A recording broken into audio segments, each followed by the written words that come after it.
Once upon a time, in a kingdom where the moon kissed the earth with its silver glow, there lived a queen unlike any other. Her name was Queen Seraphina, and though she sat upon a throne of gold, her heart beat for the people she ruled.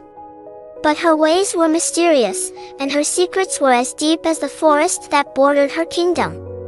This is the tale of her Midnight Council, a story of courage, wisdom, and the power of listening.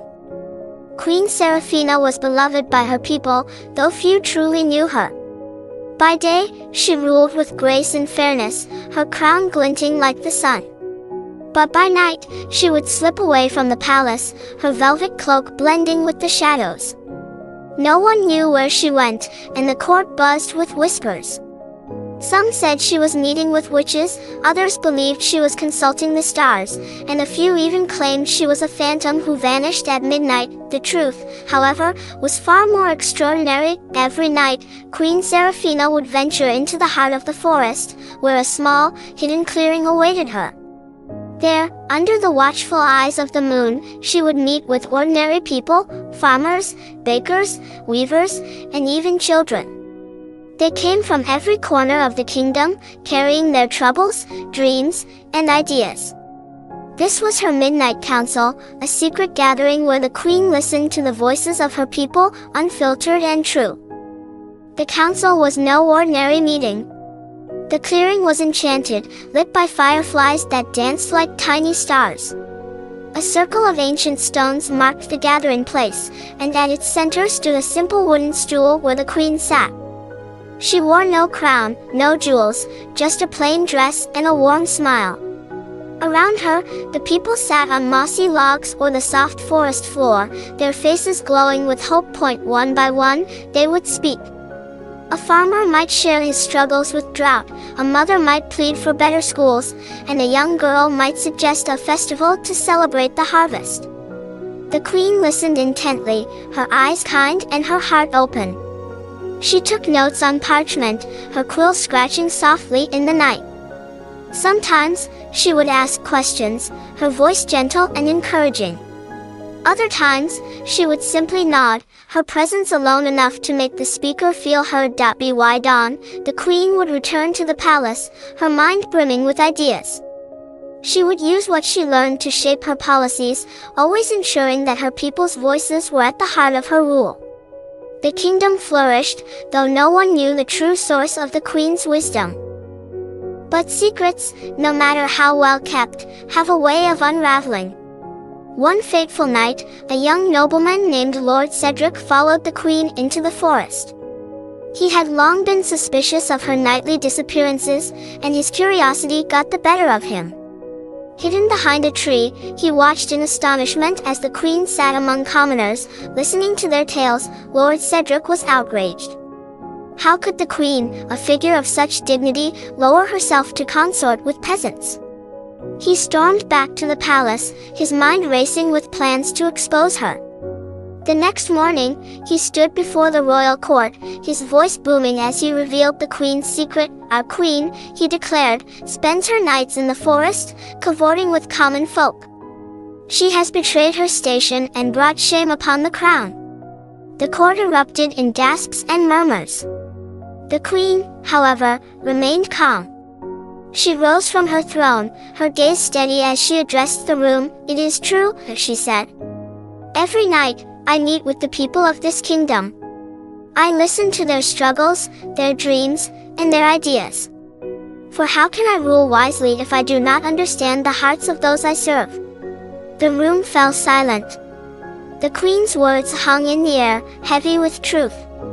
But Lord Cedric was not swayed. A queen should not dirty her hands with the concerns of peasants, he sneered. Your actions are unbecoming of a ruler. The queen stepped forward, her voice ringing with conviction. A ruler who does not listen to her people is no ruler at all. The strength of a kingdom lies not in its gold or its armies, but in the unity and well-being of its people. By hearing their voices, I ensure that our kingdom thrives. If that is unbecoming, then I wear my shame with pride. She turned to the court, her eyes sweeping over the nobles. Tell me, how many of you have truly spoken to a farmer about his crops, or a weaver about her craft? How many of you know the struggles of those who toil to keep this kingdom alive? If you wish to judge me, first walk in their shoes." The court was stunned. Lord Cedric, however, was not ready to back down. He demanded a trial, insisting that the queen's actions were a betrayal of her duty. The queen agreed, but on one condition: the trial would be held in the forest, at the site of her midnight council. That night, the entire court gathered in the enchanted clearing. The fireflies lit the space, and the ancient stones seemed to hum with energy. The queen sat on her wooden stool, her posture regal yet humble. Around her, the common folk stood, their faces a mix of curiosity and defiance. Lord Cedric began his accusations, his voice sharp and cutting. But as he spoke, the queen's people stepped forward, one by one, to defend her. A farmer spoke of how the queen's advice had saved his crops. A mother shared how the queen's policies had built a new school for her children. A young girl recounted how the queen had inspired her to dream of becoming a scholar.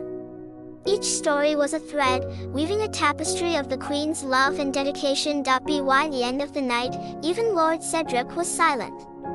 The queen rose, her voice soft but firm. "I do not rule for power or glory. I rule for the people.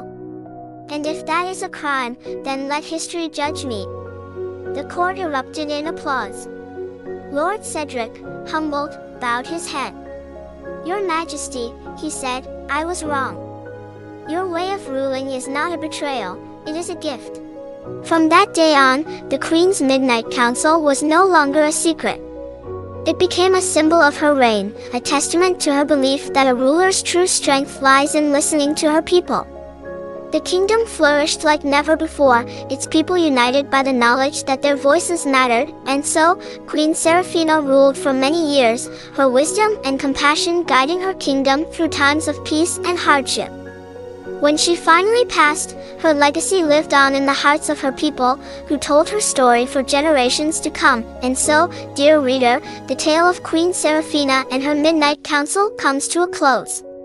But remember, the power of listening is not just for queens and kings, it is a gift we all can share. So, the next time you hear a story or a plea, take a moment to listen.